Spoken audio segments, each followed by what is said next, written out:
I have this piece of glass here, and to get me, somebody would have to shoot through the fake news.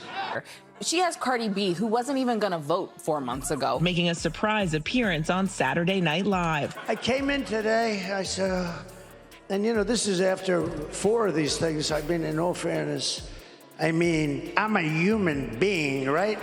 You know, I guess you'd be grouchy too if you had to do all your campaign events encased in glass like a stick of deodorant at Walgreens. Imagine a world where Beyoncé and Lady Gaga team up to save democracy. Sounds like a wild movie plot, right? Well, buckle up, buttercup, because that's exactly what's happening in Kamala Harris's campaign closer. Meanwhile, Trump's over here treating his mic like it's a new girlfriend and joking about punching reporters. It's like comparing a fancy dinner party to a food fight at the Golden Corral. Who's gonna win this battle of the campaign closers?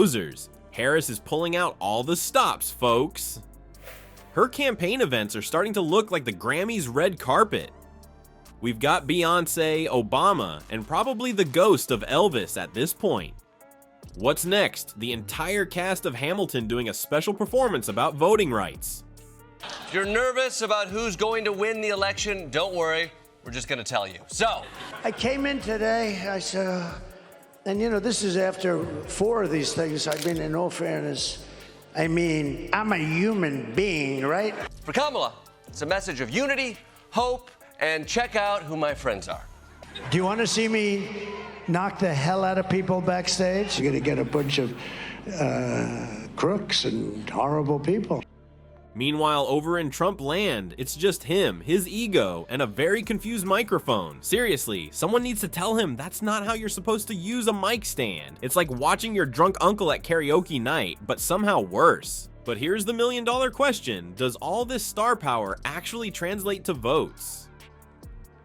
Or is Harris just throwing the world's most expensive party? I mean, sure, having Oprah on your team is cool and all, but can she make votes appear under everyone's seats? Let's break down Team Harris for a sec. We've got Lady Gaga, who's probably writing a ballad about democracy as we speak. Then there's Ricky Martin. Yeah, you heard that right. Ricky Livin' La Vida Loca Martin. Is it 1999 again? Did I miss the memo about Y2K, the sequel? And what's Trump's response to all this Hollywood glitz? Well, he's busy giving his microphone a very personal performance. Yep, you heard that right. While Harris is out here with half of Hollywood, Trump's getting to third base with audio equipment. It's like comparing a Broadway show to a very uncomfortable improv act. So whose strategy is actually working? It's also election day, and look, I'm not in the prediction business, but I still think Joe Biden can pull this off. I have this piece of glass here, and to get me, somebody would have to shoot through the fake news. But meanwhile, Donald Trump and Kamala Harris have both been making their closing arguments. Way too low.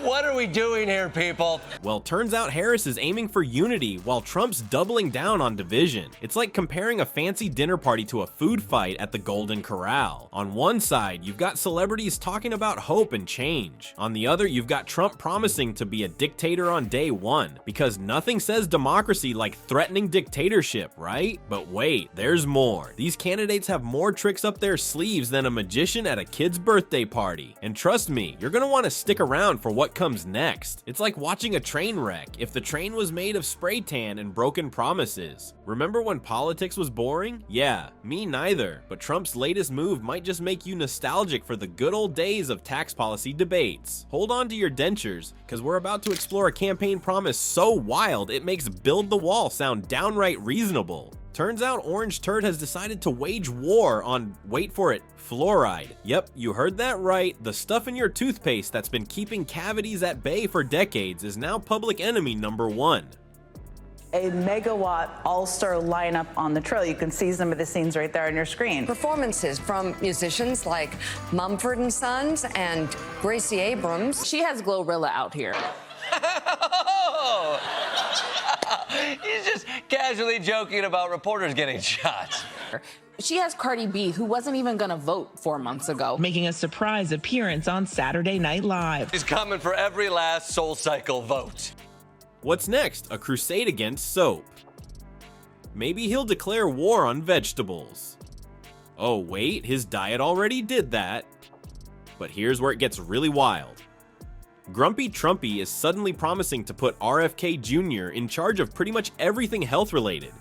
Women's health, food safety, you name it. Everything except oil, of course, because nothing says I care about your health like putting a guy who thinks vaccines cause autism in charge of, well, health. Watermelon head. What an ugly guy, both inside and out. It's a very demonic party. Lady Gaga, Katy Perry, Ricky Martin. If you stole their album on LimeWire, they're probably endorsing Kamala Harris. You know, I guess you'd be grouchy too if you had to do all your campaign events encased in glass like a stick of deodorant at Walgreens. Now, while Kamala's ending the campaign on a note of joy and celebrity hype, Donald Trump's closing argument is that he's pissed at basically everyone.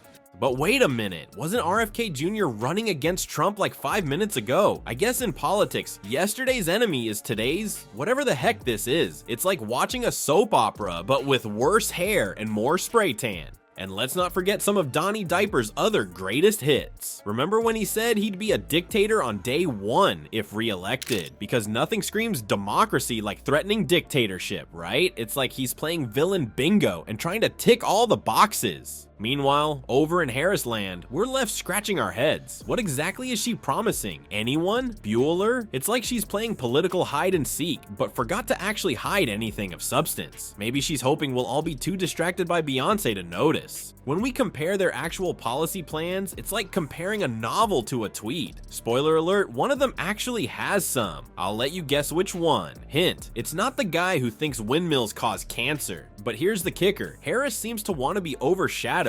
It's like she loses votes every time she opens her mouth. Meanwhile, Trump will keep sharing his winning message far and wide, because nothing says winning like promising to take away stuff that prevents tooth decay, right? Is that with just a few days to go, he's now telling us, oh, by the way, RFK Jr. is gonna do all the president stuff. She's a dumb person. Guys like Adam Shifty Schiff, he'll probably be a senator. Can you believe it? And I told a great guy, RFK Jr., I said, Bobby, you work on women's health, you work on health, you work on what we eat. Hold on to your hats, folks. We're not done with this crazy train just yet. In fact, I'm starting to think we're all extras in some bizarre political reality show, and let me tell you, the writers are really jumping the shark this season. So there you have it, folks. Harris is throwing the biggest Hollywood bash this side of the Oscars, while Trump's busy getting to second base with his microphone. It's like comparing the Met Gala to a very uncomfortable high school dance. Whether you're Team Beyoncé or Team No Fluoride, just remember, in this election, the only real loser is America's dignity. And maybe our teeth if Grumpy Trumpy gets his way. Who needs enamel anyway, right? Now, if you'll excuse me, I need to go brush my teeth while I still can. Maybe I'll even floss, just to be extra rebellious. Thanks for the motivation, Orange Turd. Who knew dental hygiene could be so political?